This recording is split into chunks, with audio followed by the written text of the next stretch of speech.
C'est une chanson qui s'appelle tout simplement Ristigouche.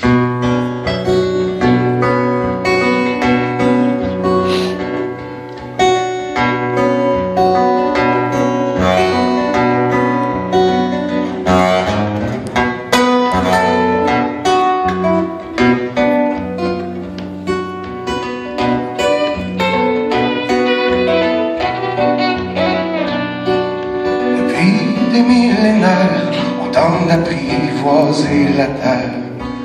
C'est notre plus grande richesse, m'expliqua très jeune mon grand-père. Je le vois encore au bout de sa terre, dans sa chaise face à la rivière.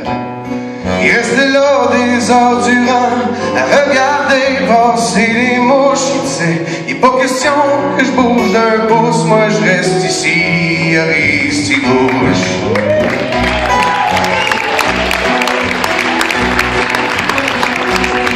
On a vu des batailles, on a gagné, on a perdu. C'est pas parce qu'on est pacifique qu'on accepte de se faire tirer dessus. Plus vieux, je suis parti pour la ville, pour une vie qui serait plus facile. J'en vois encore mon pauvre grand-père ben à côté sur l'abribus. Il disait, il n'est pas question que je reste ici, moi, juste une minute de plus.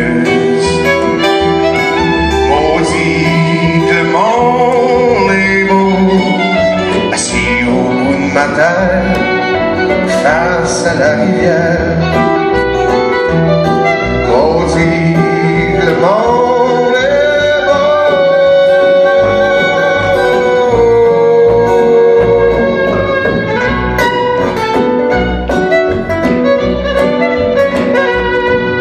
Un jour, d'un mot costume chic et un peu arrogant, est venu sans terre de mon grand-père pour lui offrir de l'argent, en lui disant que quelques trous pourraient lui rapporter beaucoup.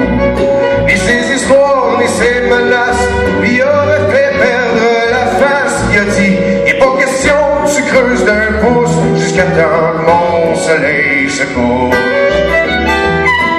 On dit que le monde est beau, assis au bout de ma terre, face à la rivière. Maudit le monde est beau. Un petit Félix.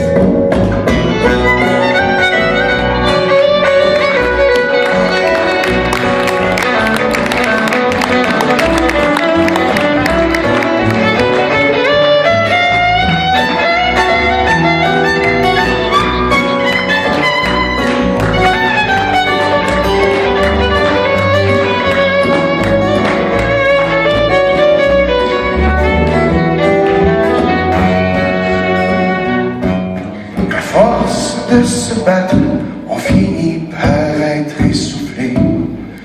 Un jour, sa terre de mon grand-père, le soleil s'est couché. Il m'a légué comme un cadeau sa terre et son petit bord de l'eau.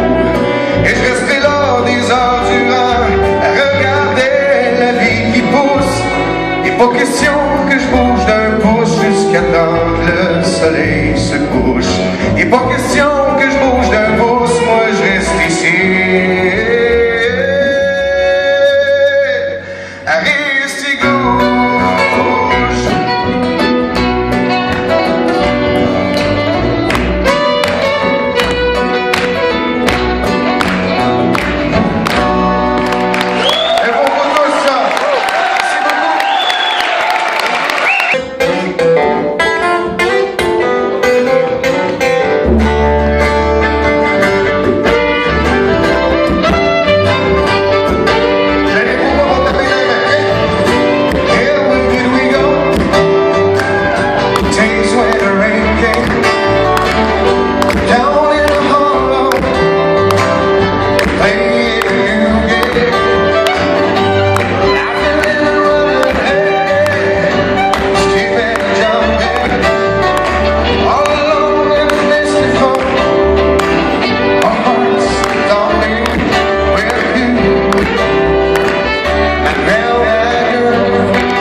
Son personnage conteux s'est promené au travers le Canada au complet, la France, la Suisse. C'est un gars qui a plus de 28 années d'expérience. Il va vous emmener dans son univers fantastique d'histoire acadienne. Je vous demande d'accueillir chaleureusement M. Dominique Brault!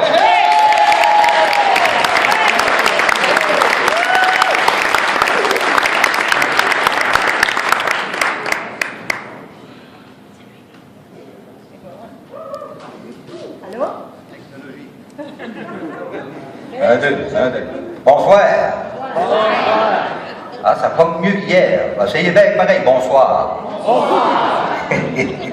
Ça dépend où je vais. Partout où je vais, le monde parle différemment, mais ça finit tout le temps, c'est moi qui ai l'accent. C'est pas grave. J'ai pas d'accent grave. D'à côté, je m'assis, mais là, je vais essayer de rester debout. C'est payant, les stand-up. J'ai eu deux sources d'inspiration pour devenir le conteur que je suis. Il y avait mon oncle Ben qui contait des histoires. Je vais juste vous expliquer un petit peu ce qui était mon oncle Ben. C'était le conteur de la famille. Mais il était contrarié, lui, il riait jamais. Ben, surtout l'avant-midi, il parlait pas d'autre. Puis dans l'après-midi, il commençait à parler, mais c'était tout le temps pour bajoler. Mais une fois, j'avais arrivé, puis je l'ai fait parler, moi, l'avant-midi. J'aurais pas dû. Non, mais j'avais demandé si toutes les histoires qu'il nous contait, c'était vrai. Il m'a regardé avec une paire de yeux que j'avais jamais vue sur mon oncle Ben avant. Puis il m'a dit, Tinom, c'est le nom qu'il donnait à tous les petits-enfants de la famille, même mes sœurs, il les appelait Tinom pareil. Il a dit, Tinom, tu savais que j'aime mieux de me faire compter de menterie par un conteur que la vérité par un comptable. Je l'avais pas compris, j'étais trop petit. Après, je la comprends, je la trouve pas comme une conteur. La deuxième qui m'a donné comme une espèce de source d'inspiration pareille, c'est ma grand-mère. Ben moi, j'ai eu deux grand-mères dans la même, pour le même prix. La première était plus sévère, une ancienne maîtresse d'école. Parlait tout le temps le bec contre cul de poule. Ça, peut-être pareil. Ben, je l'aimais pareil. À plus tard, elle a comme pogné une maladie qui appelle tomber en enfance ou tomber en offense. Elle était plus pareille qu'on tout. Oh, là, je l'aimais. Elle était plus comme flyée. Quand j'étais petit, elle m'a gardé. Moi, je me rappelle pas, j'étais trop petit. Quand j'étais plus vieux, à l'âge de 15 ans, c'est moi qui ai gardé ma grand-mère, mais elle s'en rappelle pas elle non plus. Ça m'a pris du temps à m'habituer à ma grand-mère par rapport que moi, j'avais une maladie. Je ne m'adonnais pas avec les maîtresses d'école. Jusqu'à temps qu'en 6e année, je n'ai pas eu une, je m'adonnais avec. Oh, je l'aimais. J'ai fait 3 fois ma 6e. Alors, je l'avais toute étudiée à mort. Elle était stricte, elle pareil, mais rien de temps en temps. Puis, comme j'avais eu la chance d'être élevé dans une grosse famille de 10, puis il y avait 3 de mes sœurs, j'ai étudié le comportement féminin par mes sœurs. Pour comprendre que les créatures, une fois par mois, venant comme et venant des maîtresses d'école strictes.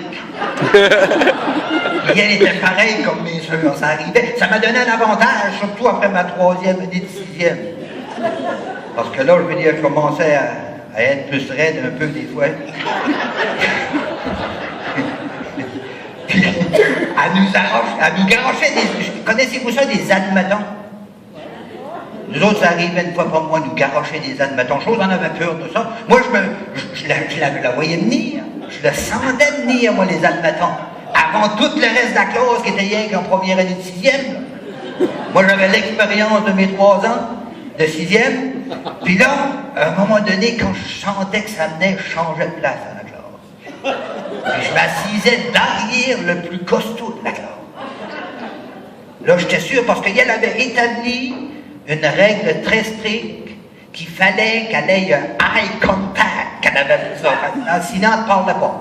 Puis tu n'avais pas obligé de lui répondre si elle ne gardait pas de droite dans les yeux. Fait j'ai pensé, si je suis caché derrière un autre, les admettons, je pense qu'il.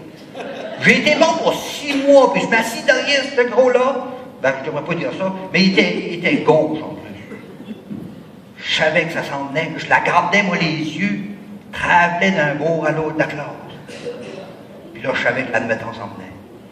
J'étais caché derrière, il échappe son crayon.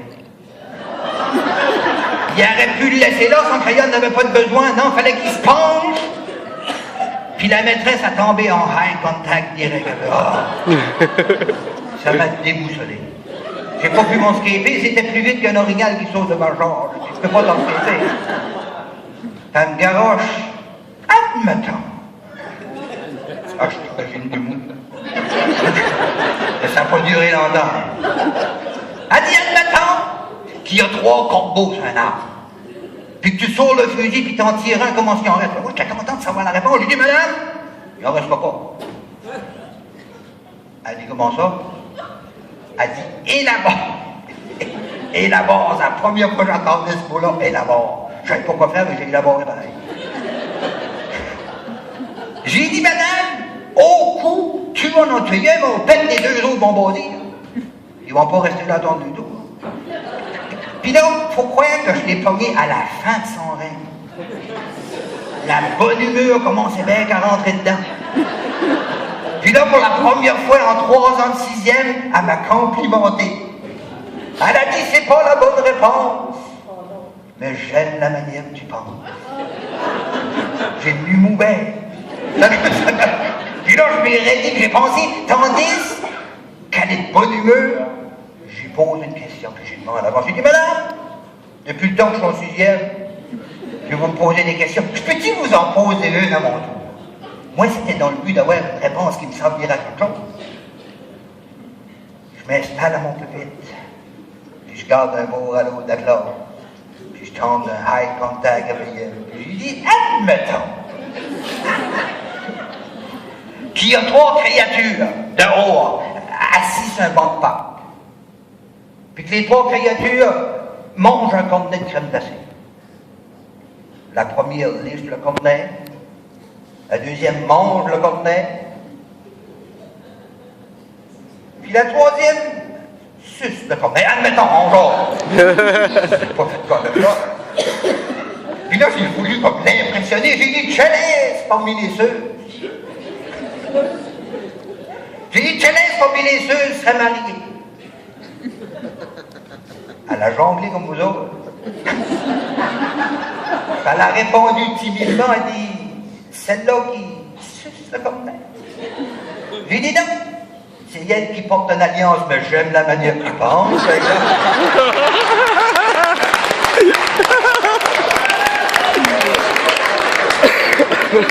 Là, j'ai lu la strap. On avait 2 façons de strap à l'école où j'y allais. Ouais. Il y avait la petite 1 pouce et 5/8 pour les petites offenses. Je l'ai jamais eu. Moi, j'avais la grosse, 3 pouces et 5/8. C'était écrit Michelin. Tu spins pour apprendre. Non, mais j'ai appris, par exemple. J'ai appris. Ma grand-mère n'était pas si stricte que ça. Mais elle avait quand même des petites touches et tout pareil. Ça se pestit, ça. Pas m'assis au de main. Ça se rit, hein? C'est peu rare. Hein? Je suis bénin. Elle disait, ma grand-mère, elle m'avait écrivé, moi, c'était les vieux mots qu'elle m'excitait avec. On va dire, elle disait toutes sortes de vieux mots. Comme je l'avais aperçu une fois, j'arrivais là pour la garder, parce qu'on la gardait à tous les dimanches soirs. Un de la famille, on était 10 de famille. Il y en avait tout le temps un qui était prêt pour la garder, parce que le dimanche soir, nous autres, la famille chez nous, c'est une famille beaucoup religieuse.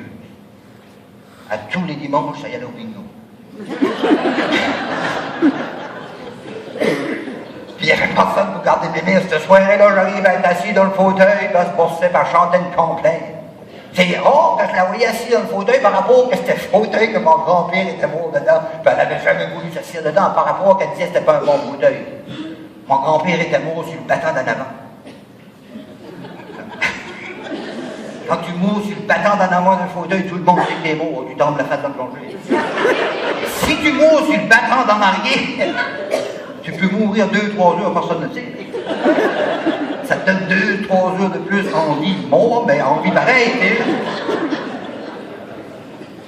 À chantait une chanson, une complainte. Ben, une complainte, c'est triste, je la chanterai pas toute, mais ça finissait de même. Et moi, je veux faire de même, je veux mourir en terre ses bras. Ben, j'ai pensé comment se fait. Ma grand-mère qui a tout le temps parlé de bête au-dessus de poule, disait un gars, un homme comme Honteur. Puis là, je l'ai écouté parler, puis elle m'a expliqué, pour le petit bout qu'elle avait sa tête, que dans notre bout, on a été obligé de prendre des mots français, puis les virocher en anglais, puis les anglais des virocher en français, pour essayer de se faire comprendre par rapport que par chez nous, c'est un endroit de business. Puis la business, c'est anglais. Un autre mot qui m'a écrivé, c'était mon oncle qui disait bécosse. Puis là, j'ai demandé, puis j'ai appris que bécosse, en fait, c'était bag house. La petite maison derrière la grosse. Puis qu'au Québec, nous autres, ben, il y a des places qui appellent ça les chiottes. Je ne vais pas vous demander trop ce que ça voulait dire, je trouvais ça beau de même. Vous avez vu des faits de... Je touche pas à ça. Dans la Nouvelle-Scotia, eux autres, ils disent chioué. C'est normal. Comme nous autres, on appelle ça des trails, nous autres, on appelle ça des sentiers, ben, nous autres, c'est des way. T'as le highway, t'as le subway, puis t'as le she-way.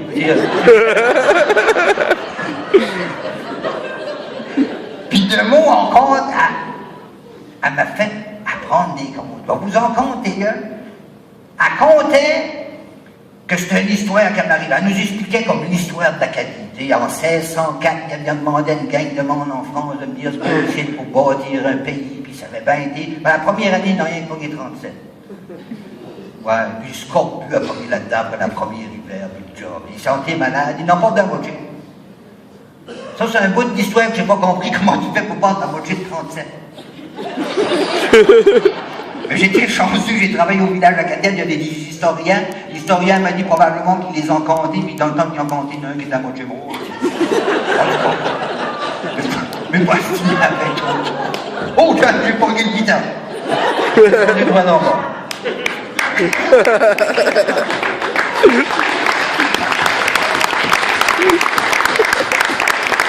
m'a conté que, hey, les Acadiens, ça y allait bien, oh, il y a bien des moutons, des vaches, il y a bien des grosses affaires, puis ça fait des jaloux. Puis là, ben, vous savez l'histoire, ils les ont déportés, ils ont pris eux terre. Après ça, le gouvernement, il les a donné le droit d'en revenir, mais il les a pas donné les mêmes terres qu'ils avaient défrichées, puis travaillé bien dur à dessoucher, puis dérocher. Ils en ont donné des flambons neufs. Au job et des pâtes. Puis là, eux autres, ben, ça nous a donné de la misère à starter de nouveau. Puis dans l'entorfait, ben, il y en avait d'autres gens qui avaient pris des terres qu'il y avait avant. Puis eux autres, ben, ça lui donnait un avance. Ils sont bâtis des grosses bâtisses, ils appelaient ça des seigneuries. Puis ils se faisaient appeler des seigneurs. Il y avait cette veuve ici qui était venue veuve du jour au lendemain. C'est pas mal de même, ça arrive.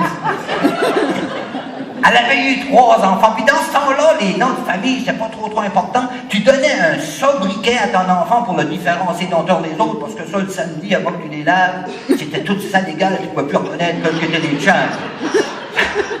Le plus vieux, elle l'avait appelé Mathieu. Tu sais, ça rimait, Mathieu, le plus vieux. Elle en avait eu 3, ben, il y en avait un au mi-temps. Au mi-temps, elle l'a appelé Christian. Christian au mi-temps. Puis le plus jeune, elle l'a appelé Steven. Puis quand elle est tombée veuve, elle a demandé à ses enfants de s'en aller apprendre un métier, apprendre à voler de leur propre zèle. C'est ça qu'elle avait dit. Puis ils sont partis tout de suite, parce que dans ce temps-là, c'était l'époque aussi où les enfants écoutaient. Ça me fait longtemps. Au bout de 1 an, ils sont venus. Puis là, ben, ils sont fiers, eux autres, de dire à eux mire ce qu'ils étaient devenus. Ça fait Mathieu, le plus vieux, dit, moi, maman, il dit, je suis devenu menuisier charpentier. Je peux bâtir des grosses bâtisses comme des petites, puis je suis bon. Elle était fière de lui. Christian, mi-temps, il dit, moi, maman, il dit, je suis devenu forgeron. Je peux prendre toutes sortes d'affaires en fer, puis faire toutes sortes d'affaires avec. Elle était fière de lui tout. Elle a demandé à son plus jeune, Steven, ce qu'il était devenu. Il dit, moi, maman, il dit, je suis devenu fin voleur. Elle dit, mon Dieu, un voleur de ma famille, je ne peux pas le croire. Il dit, pas un voleur, maman, un fin voleur. Ben, il dit, puis tu me dis, quoi, ce qu'il y a la différence? Il dit, un fin voleur, ça ne fait jamais pogné. Ben, c'était son fils, il fallait qu'elle respecte ça pareil. Comme la bonne femme travaillait pour le Seigneur, le lendemain, s'en va travailler, le Seigneur avait entendu parler en dehors des branches, là, que ses enfants étaient venus. Il n'y avait pas grand arbre, c'est que ça avait été vite la nouvelle. Il a dit que ce qui est devenu des enfants, puis vous savez comment sont les mères pour vanter les enfants. Marc d'école a vanté ses enfants. A dit Mathieu, mon plus vieux, est devenu un des meilleurs menuisiers charpentiers que vous ne pourrez pas trouver dans le village, puis il tous les villages au voisinage. Il peut faire toutes sortes d'affaires, des grosses comme des petites, puis il est bon. Elle l'a tellement vanté, il n'avait pas besoin, il engage pareil. Il a dit que ce qui est devenu Christian, il dit Christian est devenu un des meilleurs forgerons que vous ne pourrez pas trouver dans le canton. Il peut faire toutes sortes d'affaires avec du fer, c'est une beauté de quoi faire. Il engage pareil. Il a dit que ce qui est devenu ton plus jeune, Steven, puis il n'a pas pensé, il était poussé au bout, il a dit Steven, mon plus jeune, est devenu, puis il pense. Fin voleur. Pardon? Fin voleur? Il dit, je ne comprends pas, il dit fin voleur. Il a dit, mon Dieu, un voleur, non, le Seigneur, il dit, je ne peux pas le voir. Il dit, fin voleur, mais c'est pas un métier, ça, fin voleur. Tu me l'envoyeras, Steven, ton plus jeune. Je vais y apprendre qu'il n'est pas si fin voleur que ça. Je vais y mettre des défis de voler quelque chose qu'il ne pourra pas réussir. Tu vois, ça va le gérer. Ah ouais, moi, l'être en fin voleur.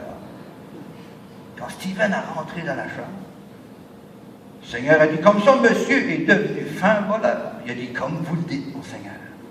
Poli, puis tout, puis que ça paraît, c'est pour tout. Il a dit, c'est pas un métier, ça, fin voleur.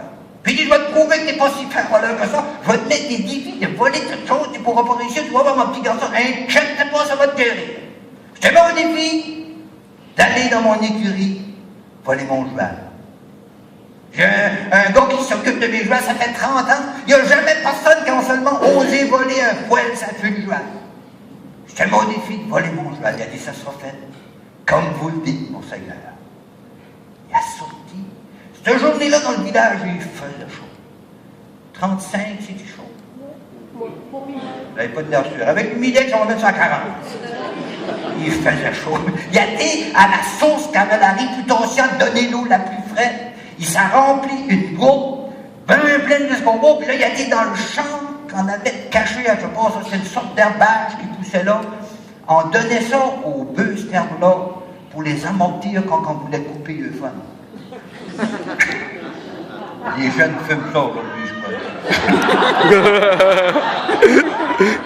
crois. Il a rempli la gourde, sauf lorsqu'il a donné ça au gars à l'écurie, il a pris une gorgée, il faisait ça mourir, chose.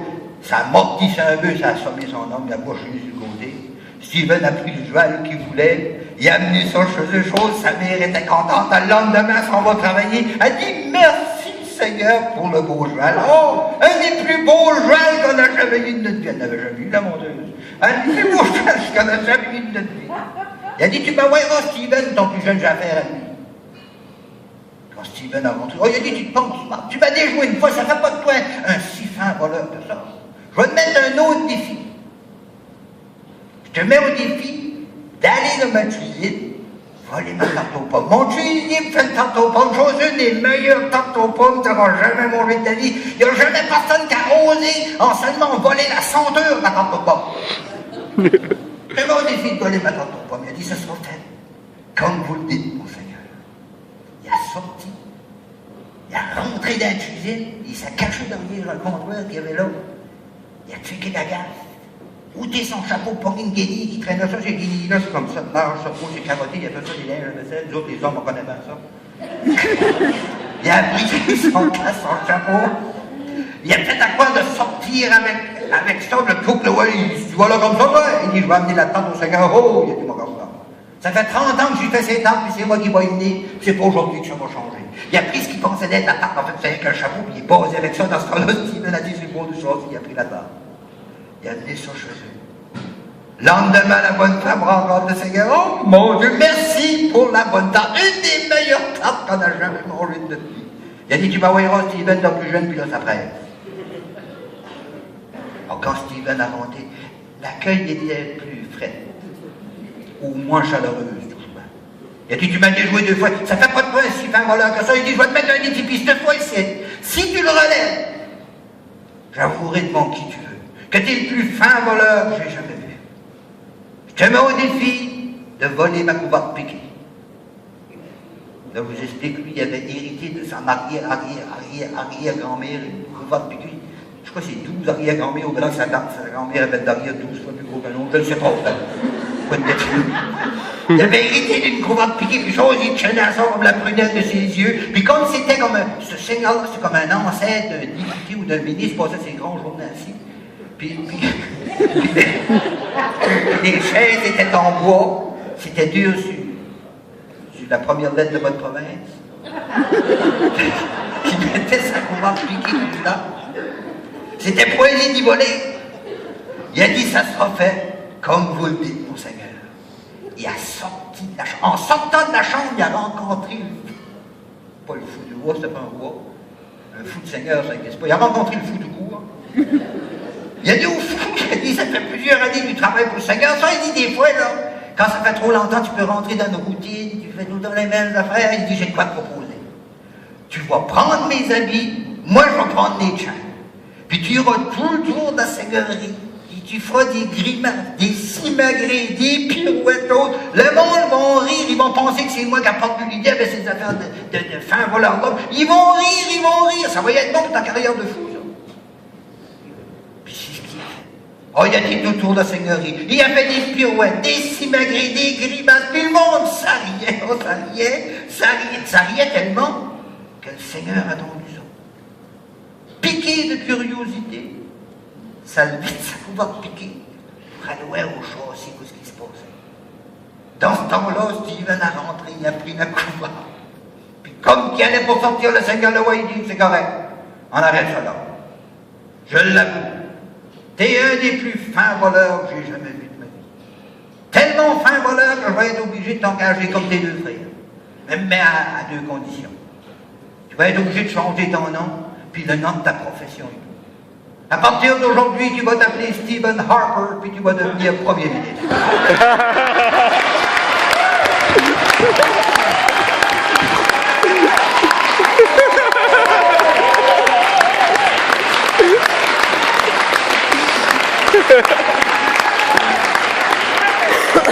Savez-vous, ça me fait tout drôle d'être ici avec des guitares et des affaires, puis on va dire, moi je suis pas rien qu'un conteur, des fois je chante, je suis pas un chanteur, je suis un gars qui chante, c'est pas pareil. Il n'y a pas de suivi. Tiens, tu joues pour moi ou tu veux? Bonsoir! Ils ont bien réussi, hein? Tu m'as mélangé avec ton affaire de... J'avais dit, rentre subtilement. Ce gars, on aime la face envolée là. Comme ça, au Nouveau-Brunswick, vous sucez des cornets. On en apprend les bas. J'aime la manière du pense. T'as besoin d'un guitariste, là? Ouais, voilà. C'est quoi ta chanson? J'aimerais te chanter une chanson, mais j'aimerais qu'on chanterait toute la gang ensemble. Ça, c'est fun. Puis, je le sais que le monde ne chante pas tout, c'est gênant. Puis nous autres, c'est gênant quand vous ne chantez pas pareil. Ben, on va chanter une chanson, puis en répétant la répète, vous allez lever les bras en l'air. Comme ça, nous autres, ça nous dira qui chante et qui chante pas. On réglera les comptes après le spectacle. OK? Non, mais c'est pas difficile, les paroles sont faciles, c'est « Il y en avait pour tout le monde, mais tu lèves les bras en l'air. » Donne-moi un accord. La connaissez-vous?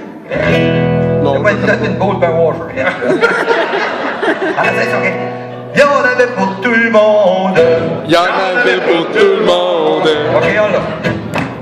Chez nous, ils ont fait un festin de campagne. Chez nous, ils ont fait un festin de campagne. Ils ont invité les voisins, les parents de ma femme. Tout le monde riait, puis moi je chantais. Oh, puis bon, la bonne, il y en avait pour tout le monde.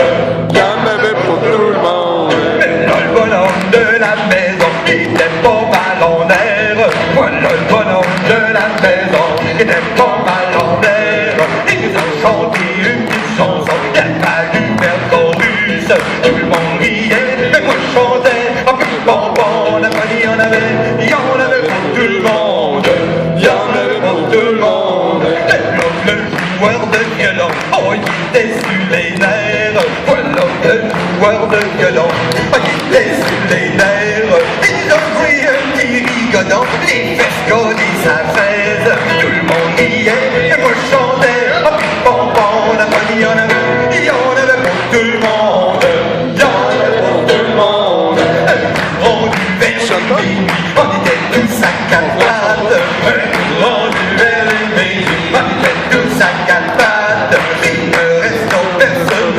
Après moi, puis la salle, tout le monde riait, puis moi je chantais. Bon, la poignée on avait, mais on avait pour tout le monde. Il y en avait pour tout le monde. Et là, le matou qui était jaloux de moi avec sa compagne. Voilà, le matou qui était jaloux de moi avec sa compagne.